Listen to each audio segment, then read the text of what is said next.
Dan siapa mau nanggung ini kerusakan terumbu karang sekian hektar, sekian mil, dan siapa yang mau tanggung jawab ini? Kasihan ekosistem, kasihan nelayan. Mobil listrik menjadi salah satu solusi yang diandalkan dunia untuk perubahan iklim.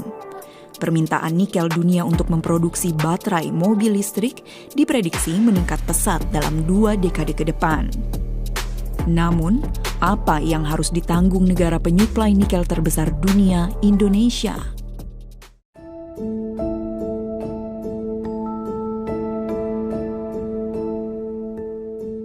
Pulau Labengki, Kabupaten Konawe Utara, Sulawesi Tenggara, menyimpan kekayaan laut yang melimpah. Mayoritas masyarakatnya berprofesi sebagai nelayan. Selain berprofesi sebagai nelayan, Tawing juga menjadi operator alat selam. Ia mendampingi turis melihat keindahan bawah laut Labengki. Namun apa yang dia lihat di bawah laut membuatnya khawatir. Kalau sekarang memang masih bagus, tapi bulan ke depan ini sudah fasilitinya sudah tidak akan memungkinkan lagi nanti. Karena pencemaran itu kan limbahnya tambang itu kan kalau lagi pas musim hujan itu, wah ya bisa juga masuk ke tempat daerah wisata di Labengki sini. Terbawa arus dia. Indonesia adalah negara dengan cadangan nikel terbesar di dunia. Seiring dengan peningkatan permintaan nikel untuk produksi baterai mobil listrik, separuh suplai nikel dunia diprediksi akan dipenuhi oleh Indonesia.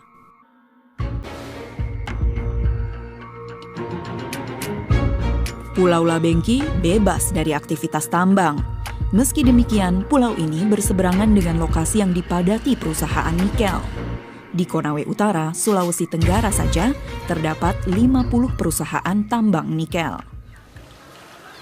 Di sini, di Desa Buenaga, orang Bajau lainnya hidup dengan kondisi yang berbeda. Belum ada tambang, Bapak mancing di depan-depan sini? Iya. Melaut di depan-depan sini? Biasa di depan sini.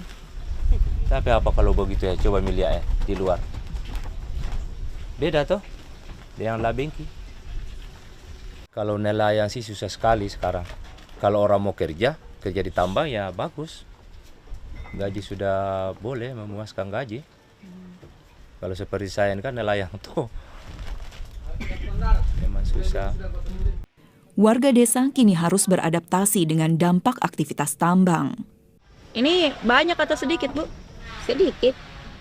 Biasanya kalau dulu ini banyak, satu baskom itu. Teripan, tapi ini sedikit. Di sisi lain, sebagian orang justru bersyukur dengan kehadiran perusahaan tambang. Kalau menurut saya, Bu, ya gimana deh, kalau masalah dampak buruk itu jelas pasti ada, walaupun sedikit. Tapi ada juga dampak yang terbaik, Bu, karena misalkan nilai harga yang kemarin ini kayak biasa kadang saya itu ikan pasar, tidak dibawa di Kendari, jual di sini karena nilai harga lebih tinggi di sini dibanding Kendari. Begitu biasa. Iya, karena mungkin pengaruh banyak perusahaan, banyak yang membutuhkan ikan.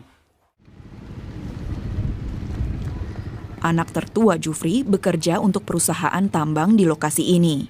Selain itu, keluarganya menerima uang kompensasi dari tambang, seperti semua kakak di Desa Buenaga.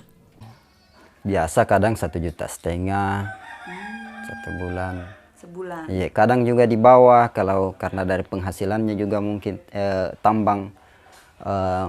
Misalkan kan perjanjian dengan perusahaan itu dia per bulan.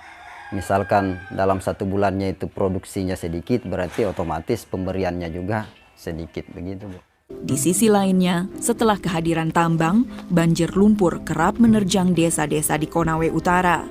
Salah satunya menerjang sekolah di sini tahun lalu. Ini adalah kondisi sekolahnya sekarang. Seperti yang dapat Anda lihat, lokasi penambangan nikel berada tidak jauh dari bangunan ini dan lokasi rumah-rumah warga. Mereka bilang mereka khawatir di saat musim hujan tiba, mereka akan mengalami bencana yang sama, yakni longsor dan banjir lumpur merah. BBC telah menghubungi beberapa perusahaan tambang nikel namun tidak mendapat tanggapan.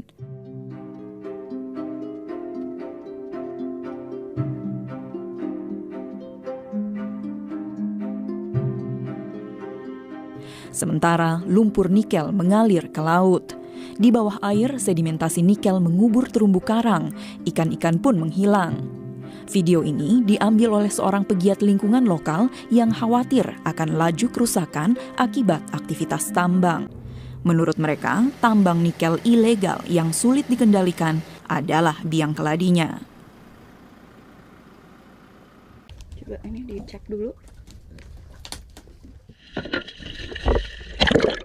Di Pulau Labengki, di seberang tambang-tambang nikel, inilah kondisi bawah laut Sulawesi Tenggara yang tidak tercemar, di mana spesies yang kadang terlupakan, kerang raksasa yang langka ini bisa ditemukan.